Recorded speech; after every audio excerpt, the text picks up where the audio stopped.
في ديك اللحظه اللي السي الحسن جبد ديك الرزمه من الجيب فتحها، في نظركم شنو غادي يلقى فيها؟ هذاك الشيء اللي عطاتو تما اللي يغنيه ولا رماد ولا جمر، داك الشيء تبخر مشى. يعني في ديك اللحظه هي اللي عطاتو داك الشيء، قالت له هاك واسكت، انا اللي يغنيك، شد واسكت. هو ما سكتش، وتما تاكد باللي خيط قميص ديال جنيه وكان كيتعامل مع جنيه، وكاع داكشي اللي كانت قالت له وداكشي اللي كان كيطيح له في البال ديالو لقاه فري. قالت له حنا عندنا كلمه واحده ما عندناش جوج، غنعطيك اللي يغنيك ولكن سكت. هو ما سكتش. السلام عليكم الخوت، كنتمنى الله تكونوا كاملين بخير. مرحبا بكم في قصه جديده وفي قصه حقيقيه اللي واعره ديال بصح. شكرا لكم بعدا بزاف على الميساجات ديالكم اللي كيوصلوني في انستغرام ديالي اللي هو هذا. شكرا بزاف على لي كومونتير، راني قريت كل شيء، يعني الناس عجباتهم الفقره ديال القصص، شكرا لكم بزاف. دونك الخوت نبداو ان شاء الله القصه ديالنا ولا ما نطول عليكم، على بركه الله. غادي نبداو ان شاء الله القصه ديالنا مع واحد السيد اللي تيقولوا له با الحسن. با الحسن هو واحد الخياط اللي في العمر ديالو تقريبا ما بين 60 عام حتى 72 عام، ما عرفتش بالضبط العمر، ما عرفتوش بالضبط اكزاكت. هاد السي الحسن هذا تقريبا 40 عام هو تيخيط. راكم عارفين الخياطه كيفصل الجلاله وكيفصل التكاشط كيفصل اي حاجه. 40 عام وبا الحسن خدام، وعنده واحد المحل، في واحد الحومه قديمه، نقدر نقول لكم بحال في شي مدينه قديمه، وداك المحل ديالو جاي في واحد الدرب اللي قليل فين كيدوزوا منه الناس. يعني هاد السيد هذا عنده واحد المحل متواضع، كيعرفوا الناس ديال الحومه ديالو، كيعرفوا الناس ديال الدرب. الا كانت شي معرفه قديمه كيجيبوا الناس يخيطوا عنده التكاشات الجلالاب وهادي وهادي وهادي وهادي.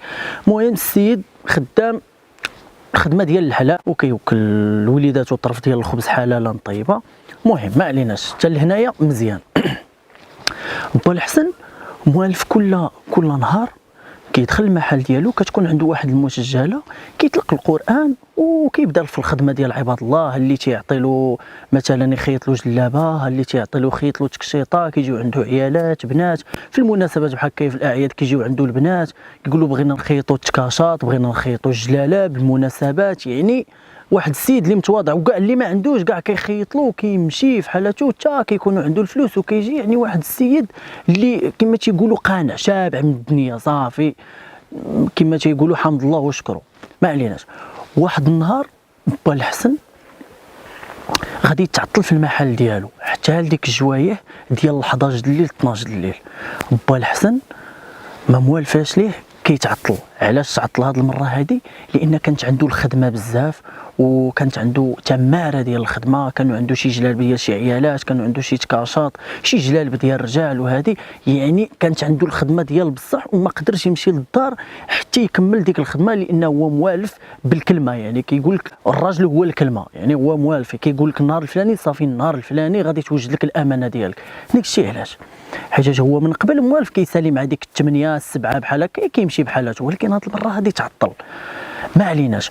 وفي هذا النهار هذا بالضبط اللي تعطل حتى لديك الجوايه ديال 11 12 ديال الليل، جات عنده واحد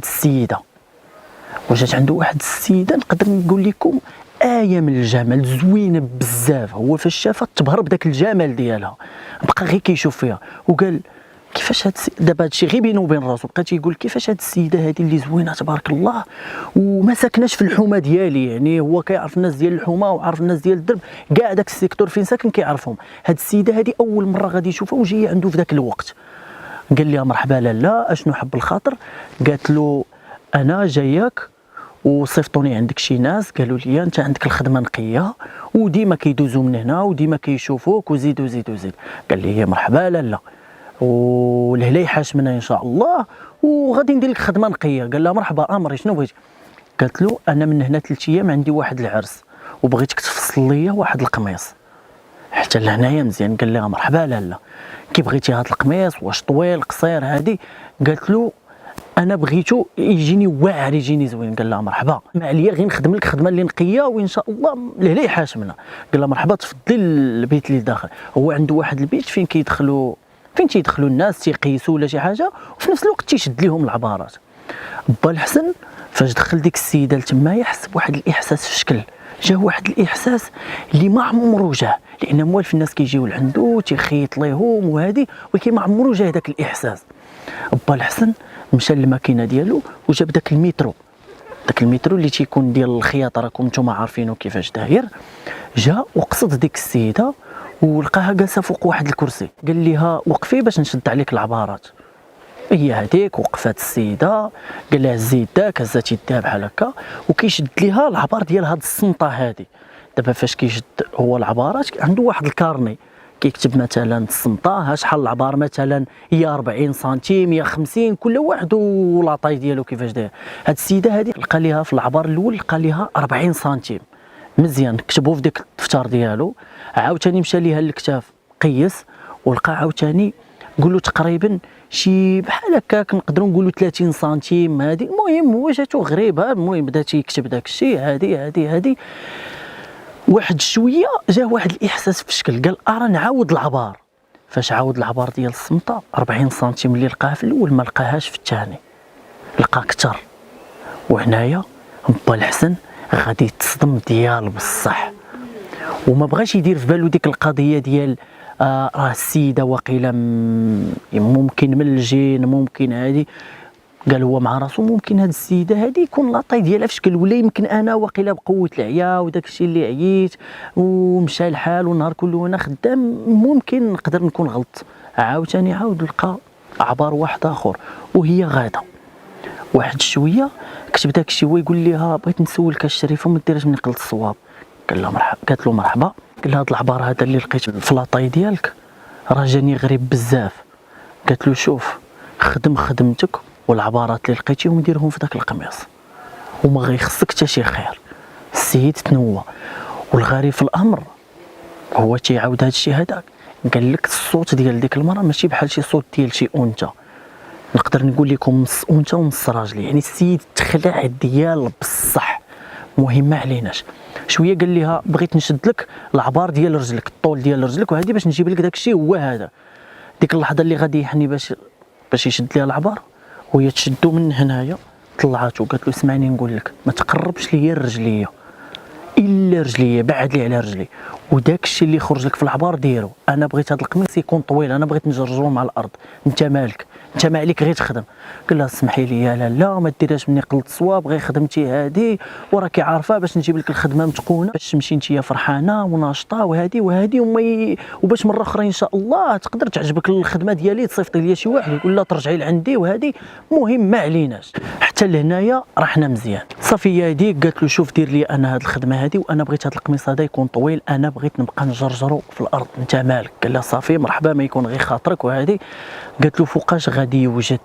قال لها لا مرحبا من هنا 3 ايام ان شاء الله على ما نسالي شي خدمه وهنا ما. قال لها اصلا انت اليوم عاد تعطلت، انا ما عمري ما تعطلت حتى لهاد الوقيته هذه. قال لها اليوم بالضبط تعطل. قالت له شوف من هنا 3 ايام غادي نرجع عندك. قال لها صافي لا كوني هانيه وهذه. فاش بدات داك القميص تعطيه له، تخيلوا معايا داك القميص في اللون كحل، اللون كحل نيت كحل. فاش عطاتو له بحال هكايا هو تيبان ثقيل في الاصل، ولكن هو فاش هزو ما ثقيلش كاع داك الخميص. داك الخميص كثر عرفتي خفيف من شي حاجه سميتها الريشه، خفيف منه. وداك الثوب ما عمرو شافو، ما عمر شاف داك الثوب في الحياه ديالو. هو 40 عام هو كيخيط، ما عمرو شاف داك الثوب في حياته. قال لك داير بحال الحرير واكثر كاع، يعني يعني نقدر نقول لكم بحال الا خاف اول مره غيشوف داك القميص اول مره. قال لها صافي واخا لالا شد هو داك القميص حطو حدا الماكينه ديالو. قال لها صافي وهادي، وقال لها واش ممكن نهضروا على الثمن وهادي. قالت له اسمعني نقول لك انا عارف بشحال انت كتخدم هذا الشيء هذا وعارفه الثمن مزيان، وكاين اللي كيعطيك وكاين اللي ما كيعطيكش، ولكن انت كتسامح. السيد تصدم ديال بصح كيفاش هاد السيده هذه غريبه عارفه هاد الشيء هذا كله. فدونك الخوت هنايا السيده مشات وقالت له ما غادي يكون غير خاطرك، انا غنتهلا فيك وغنعطيك اللي يغنيك. قال لها هو ما يمكنش. في نفس الوقت بحال الا قال يمكن هاد السيده هذه كتنز عليا ولا شي حاجه غنخيط لها قميص وغتعطيني اللي يغنيني، ما يمكنش. شنو كاع غادي نخيط ليها؟ هادشي دابا تيقولوا ما بينه وبين راسو. هي هذيك مشى هو كمل الخدمه ديال دوك الناس وهادي. جا لا غدا ليه في الصباح، ولكن قبل ما يجي لا غدا ليه فاش مشى بالليل ينعس ما بغاش يديه النعاس، بقى تيفكر غير في داك الشيء، بقى تيفكر كيفاش العبارات ديال ديك السيده، كيفاش داك الثوب، وكيفكر في الهضره اللي قالت له في الاخر نعطيك اللي يغنيك. يعني السيد بقى غير تيفكر في هذا الشيء هذا. ما عليناش حتى لهنا مزيان. جا غدا ليه في الصباح كيف العاده با الحسان كيفطر كيلبس حويجاتو وكيجي المحل وكيشري واحد القهوه كيدوز بها النهار ولا كيدوز بها الصباح، المهم على حسب الخدمه كيفاش دايره عنده. فاش جا اول حاجه دار كيف العاده شعل الراديو ديالو، وما عندوش مع الموسيقى، عنده مع القران. كيطلق القران وكيبقى يتصنت القران وخدام. ديك اللحظه اللي طلق القران جا باش يشعل الماكينه ما بغاتش تخدم، ما بغاتش تخدم كاع. بقى تيقول كيفاش البارح كنت خدام وكنت خدام وعادي وما بغاتش دابا تخدم. يمكن البارح فرصيت عليها بقيت كنخدم داكشي علاش خسرات. هي هذيك جاب المعلم الاول فتحوا ديك الماكينه بقاو تيدقوا معاها لقاو كل شيء هو هذاك، ديك الماكينه ما بغاتش تخدم. مشى المعلم بقى كيدق معاه عاوتاني هو ما بغاتش تخدم، جاب المعلم الثاني ما بغاتش تخدم. بقى النهار كله يعني ضيع النهار كله ديالو ما خدم حتى شي خدمه، بقى مقاتل غير مع ديك الماكينه باش يصايبها. ما عليناش حتى لهنايا مزيان. ضربات ديك 9 الليل ومازال خدام في ديك الماكينه كيقاد فيها شويه، وكتدخل عنده ديك المراه. مع دخلات عنده ما قالتلوش كاع السلام عليكم، وقفات في الباب وهي تقول له امضره فين وصلتي. خلعاتو يعني في ديك اللحظه هي ما دقات لا في الباب لا حتى شي حاجه، مع وقفات مع قالت له امضره فين وصلتي. قال لها الا لا سمحي لي بزاف والله العظيم الا النهار كله انا خدام في هذه الماكينه هذه وراها خسرات ليا وهذه، وعرفتي راه جبت المعلم الاول والثاني وجالس كندابز معاه انا وهذه وما بغاتش تخدم. قالت له اسمعني انا هذا الشيء هذا ما كيهمنيش، حنا عندنا كلمه واحده كنعاودوا الجوج. تما با الحسن غادي يخاف ديال بصح، ما قالتش انا عندي كلمه، قالت حنا. يعني تما بداو كيدخلوا الوسواس، بدا كيدخلوا هذه كيفاش هاد السيده، منين جات هاد السيده، منين هذه خاف ديال بصح. ما عليناش حتى لهنايا مزيان. قال لها شوفي على الليل ان شاء الله ما يكون غير خاطرك، انا غدا ان شاء الله غادي نبدا في الخدمه، ولا ما خدمت لياش هذه غنديها ان شاء الله القميص ديالك عند واحد صاحبي وغادي نخدموا تما وهذه. قالت له انا دابا هضرت معاك قلت لك حنا عندنا كلمه واحده ما عندناش جوج. انا مشيت وغدا غادي نرجع، تهلا في راسك. ومشات. في ديك اللحظه اللي مشات تبعها با الحسن باش يشوف منين دازت، ما لقاهاش. هي مع العلم معاه خرجات معاه تبعها باش يشوف، ما لقاهاش، بحال الا سرطاتها الارض. با الحسن ما بغاش يدير في بالو واش ديك السيده من الانس ولا من الجن، ما بغاش يعمر راسو بداك الشيء. مشى بحالته للدار جلس مع ولادو حطوا العشاء، والمراه ديالو استغربات قالت له مالك الحسن غي ساهي وكتفكر؟ قال لها اودي النهار كله وانا ما خدمتش والماكينه خسرات ليا وهذه. ولادو قالوا له صافي با غدا ان شاء الله غادي نديوها للمعلم وغادي نقادوها وهذه. قال له صافي الله يرضي عليكم. السيد مشى ينعس ومازال كيفكر في داك الشيء، مازال كيفكر في العبارات، مازال تيفكر في الهضره اللي قالت له ديال غنعطيك اللي يغنيك، وكيفكر في ديك الكلمه ديال حنا عندنا كلمه واحده ما عندناش جوج. هنايا با الحسن بقوت ما كيفكر نعس. لا غدا ليه في الصباح فاش جا كيف العاده عاوتاني لبس حويجاتو فطر جاب قهوه ديالو دخل المحل ديالو كيف العاده. هادشي اللي طاح لكم في بالكم، غيمشي للمسجله وغادي يشعلها باش يتصنت القران، ولكن هاد المره هادي المسجله غادي تخسر، ما غاديش تخدم. وقال بقى كيتقاتل معاه واحد شويه د الوقت، قال بلا ما نضيع معاه الوقت ديالي غندي الماكينه وغنشوف شكون غادي يصايبها لي. ديك اللحظه اللي جا يشعل الماكينه خدمات الماكينه خدمات، واستغرب في الامر. قال ما يمكنش، البارح كانت خاسره والبارح كانت مقاده، واش هاد الماكينه هادي عندي مسكونه واش شنو، ياك ما فيها شي سيركوي ياك ما. قال دابا منين خدمات نبدا في القميص ديال السيده قبل ما تكع عليا ولا ما بغيتش انا نتعايب مع السيده، اول مره جات لعندي ماشي مشكل صافي هي هذيك. بدا في داك القميص. تخيلوا معايا القميص ديال هاد السيده ولا ابار القميص ديال اي واحد، ولا حنا نقدروا نقولوا كاع على الاسيدي ولا لا غير تكشيطه. الا جيتي تفصلها ولا الا جيتي تخيطها ولا راه كتاخذ لك القليله واحد 4 ايام حتى لسيمانه. تخيلوا معايا فاش بدا في هذا القميص هذا يلا حطوا في الماكينه. تخيلوا معايا ديك الماكينه بحال الا مرتاحه خدامه ومرتاحه. داك القميص سالاه في قسم ما غاديش تيق، ولكن دي الحقيقه. سالاه في قسم كامل. قال لك تخيلوا معايا انا خدام، يدي كتمشي بحال الا خدامه الراسه، الماكينه خدامه الراسه، بحال الا انا كنقول الماكينه ها شنو ها العبارات وهي خدامه الراسه، هي كدير داكشي الراسه. مع سالا داك القميص حطو في الجنب، كمل الخدمه ديال الناس، وهي تجي لعندو ديك السيده مع 11 ديال الليل، لقاتو يلاه باغي يسد مع هو البارح ما كانش خدام وضيع النهار كله. سالا داك القميص وكمل الخدمه ديال الناس، وهادي اللي عنده جلال اللي عنده هادي. فاش جات لعندو قالت له امضرا فين وصلتي، واش خدمتي واش ما خدمتيش؟ قال لها لا ها القميص ديالك ها هو واجد، ها هو راه خدمته، وسمحي لي بزاف الله يجازيك بخير، غير سمحي لي. غير هو كيذكر داك اسم الله، كتشوف السيده بحال الا نقدر نقول لكم كتقدير بحال هكا غير بوحدها، ما حد كتذكر اسم الله وهي كتقدير هكا فهمتي بحال السيده كتعواج غير بوحدها. قالت له عافاك بركه فين نقدر نقيسو؟ قال لها دخلي للبيت فين شديت لك العبار قيسي تما وخرجي عندي نشوف، الا ما عجبتك شي حاجه نعاود نبدلها ما عنديش المشكل. مع دخلات قيسات وخرجات لعندو. تخيلوا معايا داك القميص جاها لاصق، مع العلم هو ما خدمش كاع العبارات. قال لكم ما حطيت القميص في الماكينه خدمات الراس، الماكينه كتخيط الراسه، هو بقى غير كيشوف، غير يدو كتمشي بقى غير كيشوف هو. يعني تصدم ديال بصح وجاها لاصق، وكيف ما بغاتو هي جاها طويل وكتجرو في الارض. قال لها انت لا هادشي اللي ما بغيناش، قال لك خلينا نشدو لك العبار باش يجيك لاصق وهادي. قالت له ما سوقكش انا بغيتو هكا. قالت له عافاك جمعوا لي في شي ميكا ولا شي حاجه نديه معايا. هي هذيك جمعوا لها هو في واحد الميكا وعطاه ليها بحال هكايا، وهي تجبد واحد الرزمه ديال الفلوس بحال دوك الناس القدام كانوا كيديروا الفلوس في واحد الرزمات، ما كانوش البساطم في ديك الوقيته بحال هكا، واحد الرزمه في اللون القهوي وعامره وثقيله. قالت له بشحال كتخدم؟ قال لها دي راكي عارفه انا كنخدم غير داكشي، كل واحد وشحال كيعطيني، اللي كيعطيني 300 درهم، اللي كيعطيني 4000، اللي كيعطيني 5000 10000 كل مره، وبشحال كنخيط على حسب. قال لا باش ما سخاك الله، اول مره جيتي عندي ماشي مشكل، اعطيني اللي سخاك به الله. مع ذلك كيجبد اسم الله. السيده كتبقى تلون وكيبقى يشوف التصرفات ديالها والحركات ديالها.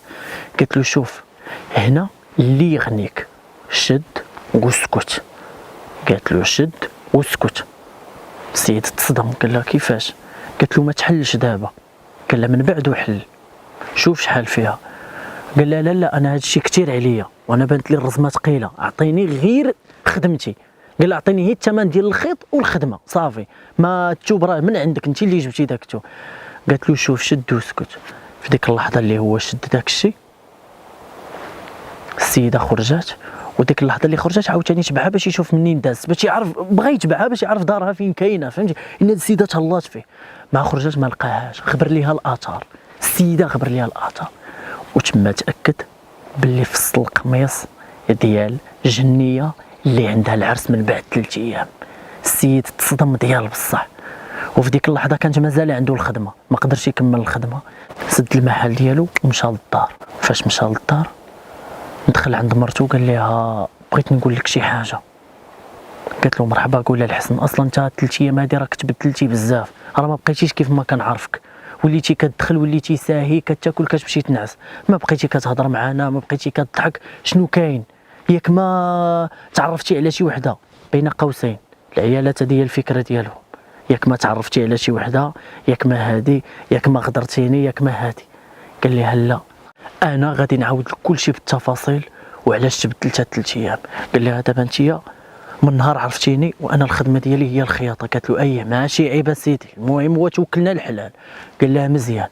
قال لها شنو طرا ليها؟ شنو طرا لي جات عندي واحد السيده ها كي دايره وها شنو طرا. في ديك اللحظه مرتو تصدمات ديال بصح. فاش تصدمات قالت له علاش هاد الشيء هذا ما قلتيش ليا، علاش ما عاودتيليش؟ قال لها بغيت حتى نتاكد من داك الشيء واش ديك السيده من الانس ولا من الجن. قالت له في الاخر شنو؟ قال لها عطاتني واحد الرزمه قالت لي هنا اللي يغنيك ولكن سكت، ولكن انا ما قدرتش نخبي عليك وانت عارفاني كي دايره كي. قالت له حل نشوفوا شحال عطاتك تما ونشوفوا هذا اللي يغنيك. في ديك اللحظه اللي السي الحسن جبد ديك الرزمه من الجيب فتحها، في نظركم شنو غادي يلقى فيها؟ هذاك الشيء اللي عطاتو تما اللي يغنيه ولا رماد ولا جمر، داك الشيء تبخر مشى. يعني في ديك اللحظه هي اللي عطاتو داكشي، قالت له هاك واسكت، انا اللي يغنيك، شد واسكت. هو ما سكتش، وتما تاكد باللي خيط قميص ديال الجنيه وكان كيتعامل مع جنيه. وكاع داكشي اللي كانت قالت له وداكشي اللي كان كيطيح له في البال ديالو لقاه فري. قالت له حنا عندنا كلمه واحده ما عندناش جوج، غنعطيك اللي يغنيك ولكن سكت. هو ما سكتش، نعس الليل كله هو مصدوم. يعني السيد تصدم، مرتو عاوتاني مصدومه، ولادو مصدومين، يعني بحال الا جاتو في شكال اول مره غيطرى له هذا الشيء هذا. ومع العلم 40 عام هو كيخيط، 40 عام هو تيفصل. كيف العاده جا لا غدا ليه في الصباح باش يخيط، وقالت له الزوجه ديالو، قالت له شوف بغيتك تجيب ليا طريف من داك الثوب اللي خيطتي لديك السيده. راكم عارفين فاش كيكون الانسان كيخيط راه كيخلي شي طروفه مقطعين. مشى كيجري للمحل ديالو باش يجيب لها داك الثوب باش تشوفوا، ما لقاش دوك الثواب كاع تما، دوك الطروفه ما لقاهمش كاع، ما لقى حتى طرف، لقى غير داكشي اللي كان كيخيط لدوك الناس وكيلاو، اما هذاك الثوب بالضبط ما لقاش. فدونك الخوت بغيتكم تشاركوا معايا الاراء ديالكم هنايا في الكومونتير، كي جاتكم القصه، شنو الغريب فيها. فدونك وصلنا للاخر ديال هاد القصه هادي، شاركوا معايا في لي كومونتير. الى عجباتكم ما تنساوش كيف ديما شي لايك تكون زوينه، حفزوني اكثر نزيد ندير لكم قصص وهذه، وجاي كونسيبت ان شاء الله اللي واعر ديال بصح. فهاد الكونسيبت ديال القصص تهلاو ليا دابا في راسكم، تلقاو في شي قصه واحده اخرى اللي غادي تكون واعره. بيس.